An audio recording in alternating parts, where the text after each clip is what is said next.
Di hulu Sungai Katingan ada sebuah riam besar yang sejak dulu membuat orang tak berani mendekat. Airnya bergemuruh seperti ribuan suara, batu-batunya hitam seperti jelaga, dan pusaran di tengahnya tampak seperti mata yang sedang mengawasi. Di balik riam itu tersembunyi sebuah kampung kecil, 1 rumah betang dan 5 rumah biasa. Kampung itu dipimpin seorang pemuda gagah bernama Mang Kikit. Mang Kikit terkenal berani, pendiam, dan adil.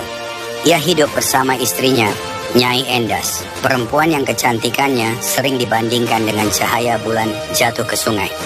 10 tahun menikah, mereka belum punya anak, tapi hubungan mereka damai, penuh kasih.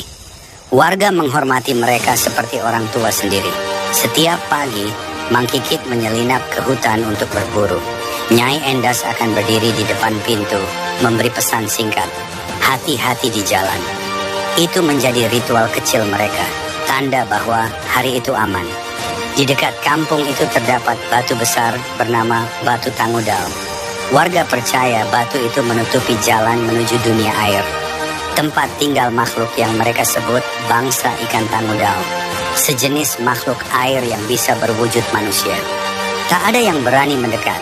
Arusnya ganas, misterinya jauh lebih ganas lagi. Semua berjalan biasa sampai suatu malam ketika Mang Kikit sedang berburu jauh. Kampung sunyi, hanya suara riam yang bergemuruh. Tiba-tiba datang seorang laki-laki, tampan gagah, memakai jestar merah dan mandau di pinggang. Ia mengetuk pintu betang, mencari Mang Kikit.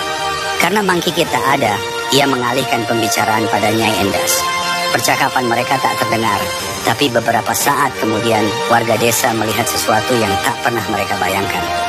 Laki-laki itu berjalan di atas air, membawa Nyai Endas bersamanya. 2 orang tua, Dungak dan Tambi jongkong, melihat langsung dengan mata kepala. Namun ketakutan membuat mereka tak sanggup berbuat apa-apa. Ketika Mang Kikit pulang, ia langsung merasakan ada yang salah.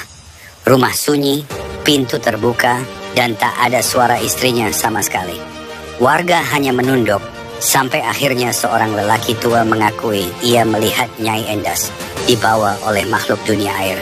Wajah Mang Kikit tampak seperti batu yang pecah. Malam itu juga ia memanggil semua warga. Suaranya tegas, tak ada getar. Bakar semua rumah. Kita tinggalkan dunia ini. Perintah itu terdengar gila, tapi warga sudah terlalu lama hidup di bawah perlindungannya. Mereka percaya. Dalam sekejap api berkobar. Betang megah itu terbakar seperti obor besar. Asapnya naik ke langit seperti menandai perpisahan. Mang Kikit kemudian membawa warga ke tepi riam. Ia menaburkan beras kuning ke pusaran air. Ritual yang dipercaya membuka jalan ke dunia lain. Pusaran itu berputar lebih cepat, seperti mulut yang dipaksa terbuka. Satu persatu warga melompat. Air menelan mereka tanpa suara.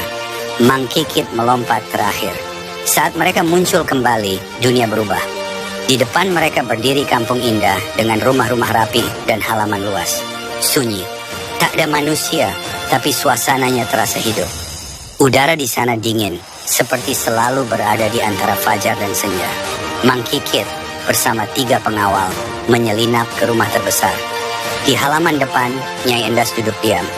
Ia hidup, tapi wajahnya seperti tenggelam dalam mimpi. Saat Mang Kikit mendekat, ia memberi isyarat dengan pandangan mata. Kamar di dalam, seseorang menunggu. Mang Kikit masuk, mencabut dohongnya. Di dalam kamar, lelaki penculik itu tertidur. Tubuhnya terlihat manusia, tetapi kulitnya sedikit berkilau seperti sisik. Tanpa banyak kata, Mang Kikit menyelesaikan urusan itu. Darah dari makhluk air itu hitam, berkilau seperti tinta. Nyai Endas bebas. Kampung air itu tetap sepi. Penghuni lainnya sedang pergi berburu. Mereka tak kembali tepat waktu untuk menghentikan apa yang terjadi. Saat rombongan kembali ke sungai, batas antara dunia air dan dunia manusia kembali menghilang. Gerbang itu tertutup begitu saja, menyisakan suara riam bergemuruh. Beberapa versi cerita berakhir di sana. Ada yang bilang Mang Kikit dan Nyai Endas kembali ke dunia manusia, membangun kampung baru di tepian sungai.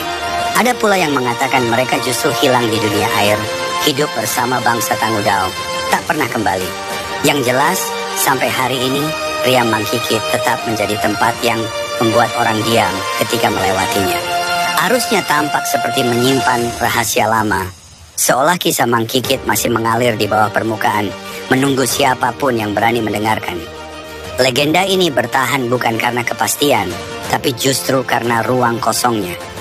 Kisahnya seperti jeram, sebagian terlihat, sebagian tersembunyi di kedalaman,